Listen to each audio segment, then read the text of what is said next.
Operación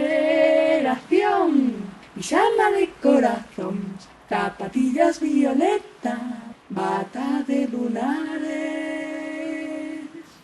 Esperaron ata que lles chegou o traballo e tiveron que esquecer o tema. O primeiro foi Víctor, era o ex de Clara, ou non. Tiñan o que se chama unha relación complicada, destas de nin contigo nin sin ti, pero que todas sabíamos que era contigo, porque se querían. O que pasaba é que tiñan o seu carácter, ela máis que el. O ter que relacionarse polo noso tema facíalles non perder o contacto, co que o tempo nunca xogaba na súa contra. Víctor era un dos contactos que si coñecíamos, dos que viñaban da nós, dos de máis confianza. Metiuse no tema a partes iguais por convicción e por amor. Quedou en contacto porque non era dos que sabían soñar, pero tiña unha gran habilidade á hora de atopar camiños seguros para os desplazamentos.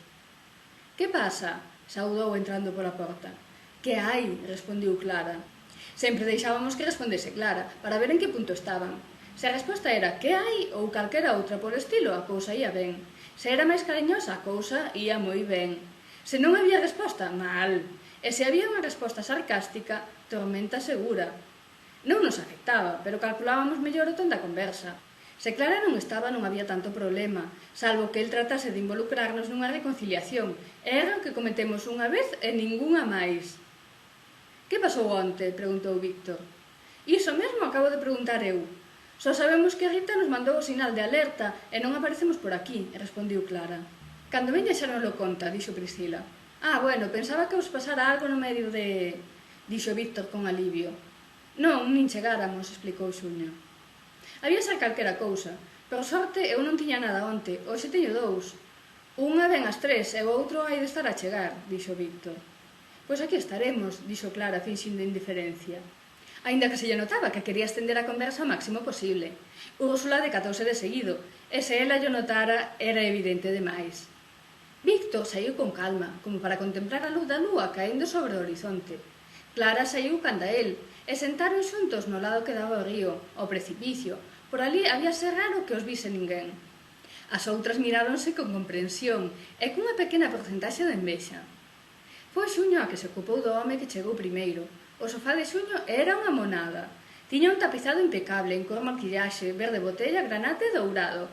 Tiña esa capacidade de tranquilizar a xente, así de histérica que era para o resto, pois facíalles caer nunha calma que non era normal. Ás 3 chegou a muller que dixera Víctor, e como ele e máis Clara aínda estaban de palique, atendiu na Úrsula. O sofá dela era máis tipo desastroso, como o de todas. De feito, a única curiosa nese aspecto era Xuño. Tampouco transmitía a calma que transmitía Xuño, pero facía o traslado rápido, con seguridade, e ninguén se queixara. Ninguén se queixara nunca de ningunha. Nós supoñíamos que todo ia ben. Quitando a miña pequena gran metedura de pata, non había indicios de que ningunha o fixera mal. Despois chegou Cira. A min non me caía ben, pero facía o traballo dun xeito moi eficiente, aínda que a min non me gustaban as súas maneiras, nin nada dela.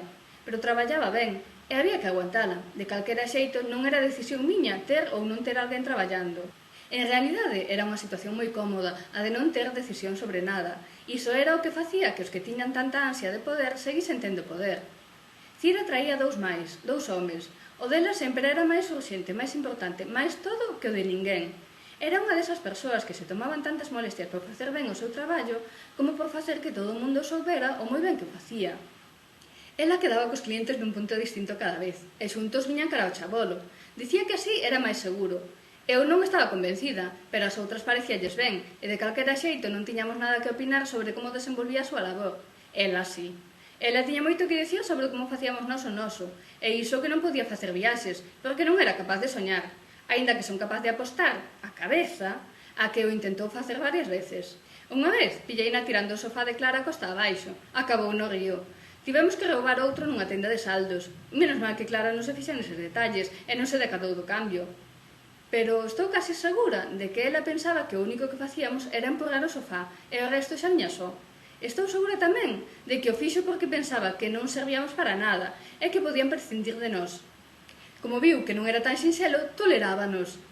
As outras non lle deron importancia, pero eu marquei o sitio do meu sofá para saber se alguén andaba con el. Acabouse.